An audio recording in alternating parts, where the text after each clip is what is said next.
Gracias por seguir ahí en sintonía con nosotros en Argumentos y hacernos llegar sus comentarios a nuestras cuentas en redes sociales. Seguimos conversando con el diputado Juan Carlos Alvarado, secretario general nacional de COPEI. Antes de irnos a la pausa, estábamos hablando, bueno, sobre las distintas visiones que ha presentado la oposición y además lo inconstantes que han sido algunos actores políticos en sus discursos sobre no participar, participar. Ahora hablan de unas primarias sin el Consejo Nacional Electoral, pero es que acaso no se van a medir en el 2024 con un Consejo Nacional Electoral. ¿Cuál es la posición de COPEI al respecto?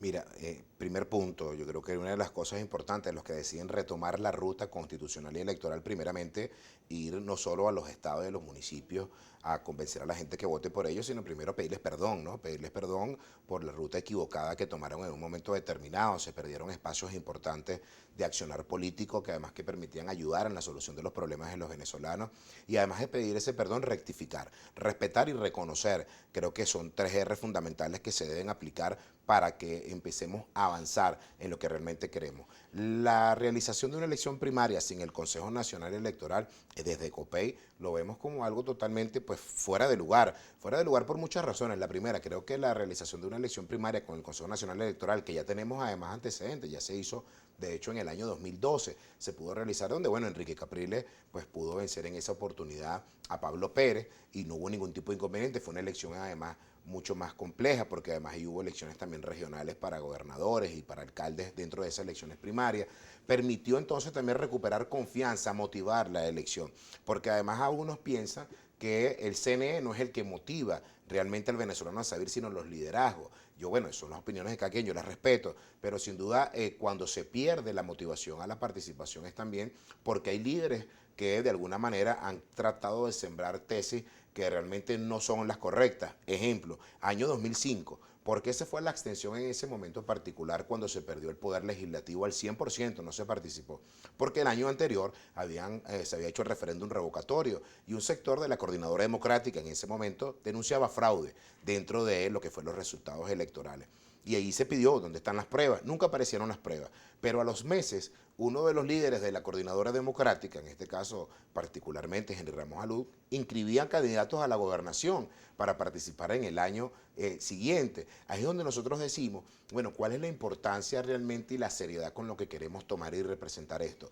Ya que no fue un camino la abstención, perfecto, dejemos eso hacia atrás, guardemos el facturero, quitemos el retrovisor, lo vamos a meter en la parte de atrás de la maleta. ¿Cómo avanzamos? Empecemos por respetar y reconocer a los que de alguna manera siempre dijimos que el camino correcto era la participación. Estuvimos en diciembre del 2017 en las elecciones de alcalde, las elecciones presidenciales. Hoy, por cierto, hay que Pero han destacar. continuado los descalificativos a ese grupo que representa la Alianza Democrática que participó en los antiguos procesos electorales y de hecho a partir de esos momentos pues también empezaron a recibir calificativos y que estaban pues haciéndole juego al gobierno.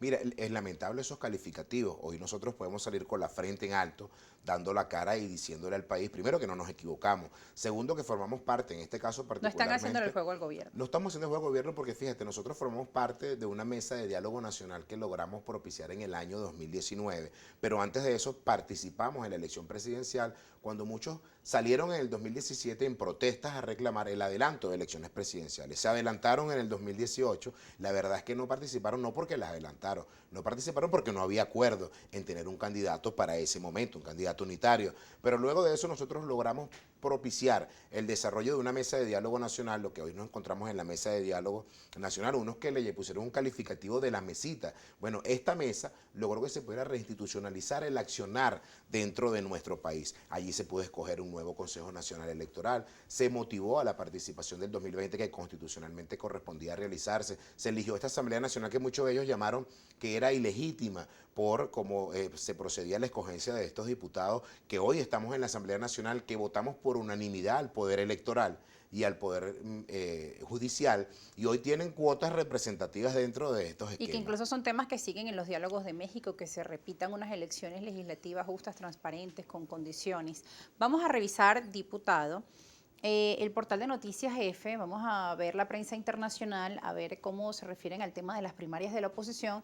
Y en esta oportunidad refieren a la opinión de Nickmer Evans. Titulan de esta forma: exchavistas pide a la oposición venezolana cronograma para las elecciones primarias. Nickmer Evans, propuesto por el Movimiento Democracia e Inclusión como candidato a las elecciones presidenciales de Venezuela en el 2024, pidió a la plataforma unitaria este jueves que presente un cronograma para las elecciones primarias. Decía que está muy bien que se dé un año para el desarrollo de las primarias, pero que se necesita avanzar en un cronograma certero, un cronograma electoral que permita que ese espíritu inclusivo inicial sea verdadero y se concrete. Evans celebró que las personas que quieran un cambio podrán medirse en las primarias previstas para el 2023, que está convocando la plataforma unitaria, que señaló que la contienda no será exclusiva para quienes sean postulados por los partidos que integran esa coalición, y aseguró que su organización, que no es parte de esa plataforma, va a participar en la contienda siempre y cuando existan condiciones para que esto suceda. Mira, yo respeto la posición de Nickmer y la organización que representa, pero más allá de pedir un cronograma electoral, yo primero pediría una norma. O sea, ¿quién lo va a regular? Si yo voy a salir a pedir un cronograma es porque ya inmediatamente estoy reconociendo de que voy a permitir que el proceso lo rijan a como ellos prefieran y deseen. Y antes de eso hay que conocer primeramente las reglas del juego para poder participar. Efectivamente nosotros, repito, no cerramos a la posibilidad de que podamos entendernos. Creo que las cuentas claras conservan amistades. Jugar transparente no es algo de otro mundo. Yo no sé por qué tanto recelo y tanta escondedera de un reglamento que debe ser público, debe ser notorio y de manejo de todas las organizaciones políticas, pero sobre todo del pueblo venezolano. El pueblo venezolano también merece saber cuál va a ser ese mecanismo que va a permitir a la escogencia de un candidato particularmente que represente a ese sector o a toda la oposición. Eso es una de las cosas que hay que evaluar. La plataforma hoy se presenta representando a un sector de la oposición, no a toda la oposición en general. Tienes otros sectores, yo no los voy a mencionar porque no es mi responsabilidad, pero ha sido público, notorio y comunicacional que tienes otros sectores de oposición que también reclaman la inclusión de todos los sectores y de todos los factores.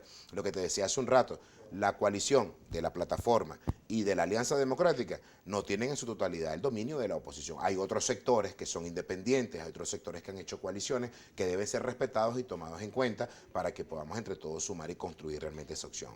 Diputado, se nos acabó el tiempo. Gracias por estar con nosotros en esta edición de Argumentos y gracias a ustedes también por hacernos llegar, como siempre, sus preguntas y sus comentarios y hacer parte importante de este espacio donde buscamos escuchar diferentes aristas y tratar de conseguir puntos de encuentro. Nos vamos, nos despedimos como siempre, recordarles nuestras cuentas en las redes sociales y será hasta una nueva edición de Argumentos.